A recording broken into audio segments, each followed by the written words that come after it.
If you want a new life, then kill the old one. That's right. Not bury it gently, not whisper a soft goodbye. You burn it. You always in north, you torch the excuses, the regrets, the lies you told yourself, and you stand in the ashes alone, ready to fight for something better, because no always in north, because no one's coming to hand you a second chance. If you want a new life, one thing you're always in north, you're gonna have to build it with your bare hands and no guarantees. Most people drag their past around like a rusted anchor, old failures, toxic relationships, regrets, shame, guilt, missed chances. One thing you're always in north, they wear it like a badge or a wound, depending on who's watching. But if you truly want to start a new life, the first and hardest truth you must face is this: you have to break with the past. That doesn't mean you forget it. You learn from it, but you don't live in it. Too many people let what's behind them decide what's possible ahead of them. North, you're not a prisoner of your history unless you chain yourself to it. And most people do exactly that. They replay old conversations. They keep the same people in their life out of comfort or fear. They make decisions based on who they were, not who they could become. That ends here. Starting over means shedding the skin that no longer fits. You can't become something new while still clinging to what's broken, dead, or familiar. You don't get to keep your old habits. And one thing you're always in north, your old friends who don't want to grow, or the self-image that tells you you're not enough. That version of you, the one that tolerated misery, accepted less, lead to yourself to get through the day. That version has to go. Not gradually, not politely. You tear it off like a mask and you drop it at the door, and yes, that will hurt. Growth always does. North. There's grief in letting go of what you've known, even if it was killing you. But hear this: if you don't choose to break with your past will break you every time you try to rise. It will remind you of your worst day, whisper the voice of every person who doubted you, and tell you this is who you are, when you'll never change.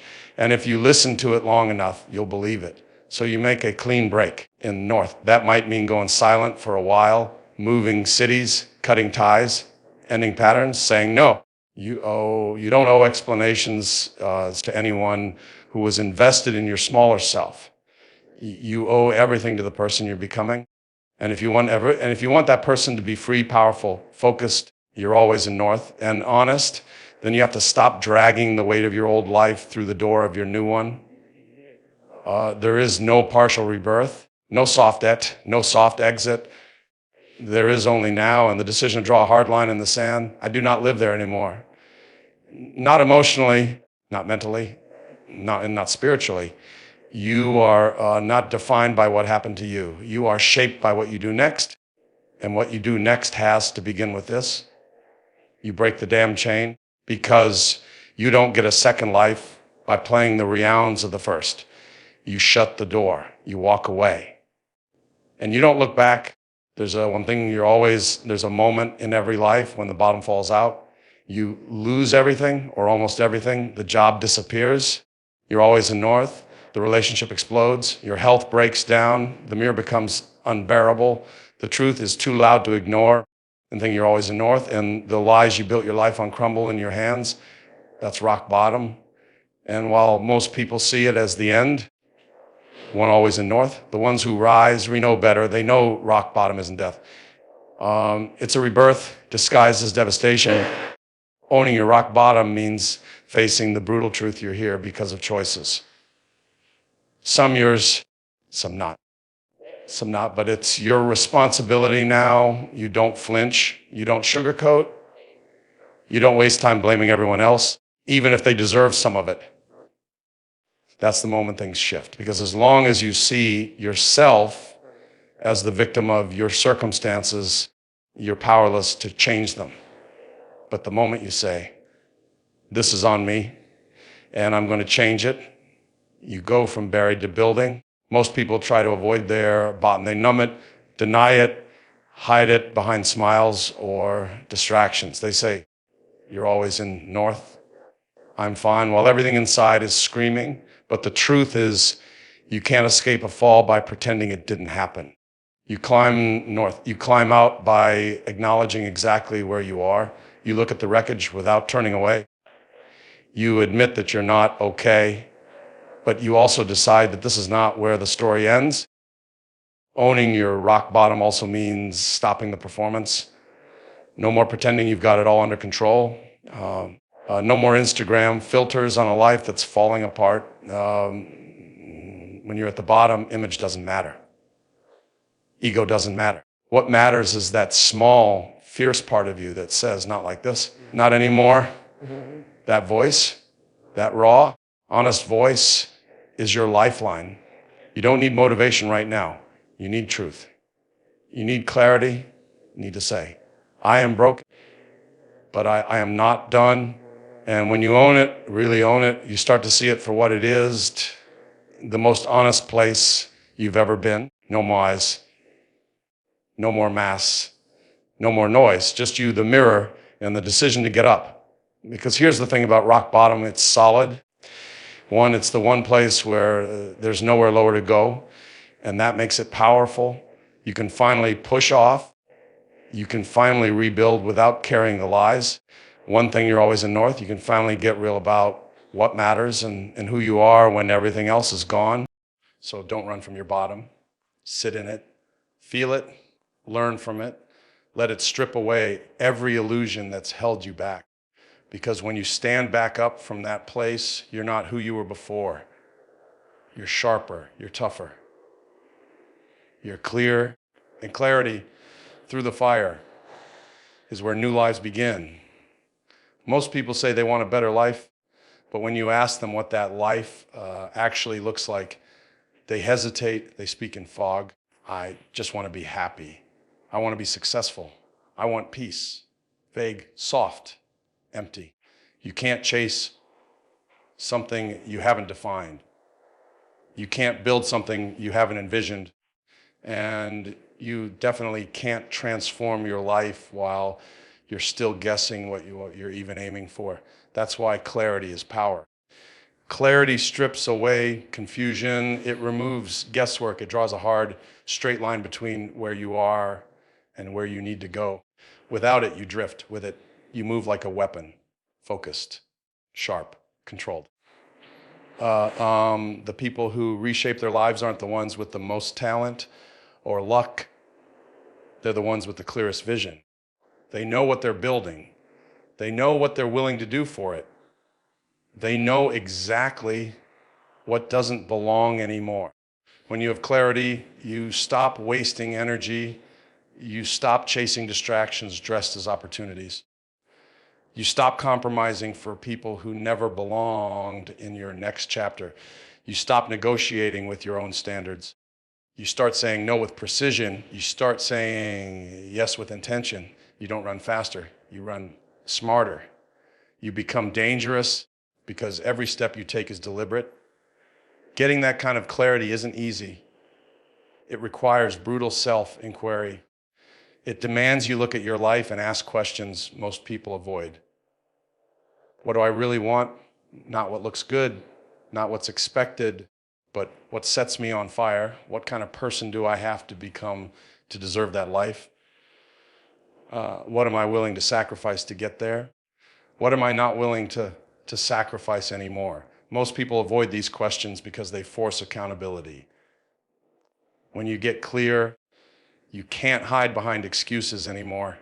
You see the gap between your reality and your potential, and that gap either drives you or it exposes you. It's uncomfortable, but that discomfort is exactly what wakes you up. It pushes you to act. It becomes the fuel. Clarity also protects you. When life throws chaos at you, and it will, you'll be tempted to go back to what's easy, what's safe, what's familiar. But when you've got a clear picture in your head and in your gut, you stay on course. You remember who you are. You remember where you're going. You don't panic. You adjust. You adapt, but you don't quit. This is why you must define your new life down to the detail, not someday, not when it's convenient. Now, Who are you trying to become? What does that person do every day? How do they walk, talk, train, love, lead, rest, eat, fight, and serve? Put it in writing. Burn it into your mind. Make it non-negotiable because you have clarity. You don't beg life to change. You command it. There comes a moment in every transformation where the excuses stop working. The blame gets old. The story you've told yourself about why you're stuck, why things are unfair, why it's always someone else's fault, it just doesn't hold up anymore. That's the moment you either retreat back into comfort or you take ruthless responsibility for your life. And that doesn't mean partial ownership. It means all of it, every failure, every pattern, every missed opportunity, every choice, spoken or silent, that led you here. It's not about guilt. It's not about shame. It's about power. Because the second you admit that your life is the result of your decisions, everything changes. You stop waiting. You stop hoping someone else will make it better. You stop handing the keys to your life to people who were never meant to drive it in the first place. When you take ruthless responsibility, you take back control. Most people avoid this because it's uncomfortable. It's easier to point at your parents, your ex, your boss, the economy, the system. And maybe those things did hurt you. Maybe they held you back. But here's the truth, none of that matters now. If you're waiting for justice to move forward, you'll be waiting for the rest of your life. The world doesn't owe you healing. It's your job to create it. You can sit in the wreckage and curse the storm, or you can start building with what you've got. One path leaves you bitter. The other makes you dangerous. Taking ruthless responsibility means asking the hard questions and answering them honestly. What role did I play in this? What did I allow? What did I avoid? Where did I settle? Who did I choose to keep around even when I knew they were poison? Where did I stay small because I was scared to be seen? These questions aren't comfortable, but they're necessary because until you name it, you can't fix it. You can't change what you won't confront. When you step into this level of ownership, you become unstoppable, not perfect, not fearless, but accountable. You start moving differently. You start leading your own life instead of reacting to it. You stop complaining because complaints are the language of the powerless. You start solving, you start adapting, you start showing up, not because it's easy, but because you said you would, because that's who you are now. And don't confuse this with self-blame or martyrdom. Ruthless responsibility doesn't mean you beat yourself up. It means you build yourself up brick by brick, using truth as the foundation. It's not about taking the fall for things outside your control. It's about owning your response, your choices, and your future. That's what separates people who change from people who talk about changing. No one's coming to rescue you. No miracle is arriving. If you want a new life, it starts when you stop waiting and start acting like everything depends on you. Because it does. When the dust settles and the decision is made to start over, the real work begins, not in grand gestures or sudden bursts of motivation, but in daily deliberate action. That's where discipline comes in. Discipline isn't loud. It doesn't ask for applause. It shows up early, stays late, and does the job no matter how you feel. And if you're serious about rebuilding your life, discipline won't just be helpful. It will be everything. Motivation is fleeting. It fades the moment discomfort sets in. One bad day, one distraction, one hit of self-doubt, and motivation walks out the door. Discipline, on the other hand, is a commitment. It's what you fall back on when nothing else is working. It's brushing your teeth when you don't want to. It's going to the gym when you're tired. It's sticking to the plan when shortcuts start whispering in your ear. The life you want is not built on what you feel like doing. It's built on what you do consistently especially when it's hard. Rebuilding your life means establishing new systems, new routines, new standards, and those things don't form themselves. You forge them one small habit at a time. That's where discipline thrives, in the details. The morning you wake up and make your bed, instead of scrolling your phone, the night you put down the drink, close the laptop, open the book, the moment you shut down the inner voice that says, skip today, it doesn't matter. Because it does matter. It always matters. Discipline is how you earn your own respect back. It's how you build confidence, not by shouting affirmations in the mirror, but by keeping promises to yourself. Every time you do what you said you do, even when it's inconvenient or exhausting, you reinforce the idea that you can be trusted, that you're not full of talk, that when you say, I'm changing, you mean it. You won't always feel like showing up, that's a fact. But discipline doesn't ask for permission. It demands action. That's why it's powerful. Because it doesn't care if you're scared, stressed, lonely, or unmotivated. It just asks what needs to be done right now, and then it gets to work. There will be setbacks. You'll stumble, you'll miss days. That's part of the process. But discipline isn't about perfection. It's about getting back up and choosing to continue, even when no one's watching, even when progress is slow. Especially then, because the world won't change for you. Your habits will. Your mindset will. Your consistency will. If you want a new life, you build it brick by brick, hour by hour, choice by choice. You stop fantasizing and start executing. You show up every day, rain or shine, ready or not, and you lay another brick. That's how strong foundations are made. That's how you stop breaking down and start building up, not with hype, with habit, not with emotion, with execution. Discipline is the engine. Start it, keep it running. Never turn it off. You cannot rebuild your life in the same environment that broke it. Growth demands change, not just inside you, but around you. The people you surround yourself with are either pulling you forward or dragging you under. There is no neutral. If you're serious about transformation, if you're hungry for a new life, then you need to take a hard, honest look at your circle. Because no matter how strong your discipline, how clear your vision, how deep your drive, if your environment is toxic, you will sink. People are mirrors. Spend enough time around small minds and you'll start thinking small. Stay around people who mock ambition and your goals will shrink to fit their comfort zone. Be surrounded by those who settle, and soon you'll convince yourself that settling is maturity. That's not growth, it's decay. And the worst part is, it happens slowly, one compromised standard at a time, one skipped commitment, one excuse that gets validated instead of challenged. You don't owe anyone access to the future version of you. Not childhood friends, not coworkers, not even family if they continue to poison your progress. Loyalty doesn't mean lifelong permission. It means respect, and respect goes both ways. If the people around you laugh at your goals, downplay your effort, or keep you tied to the person you used to be, then you're not in a support system. You're in a trap, and you need to cut the rope.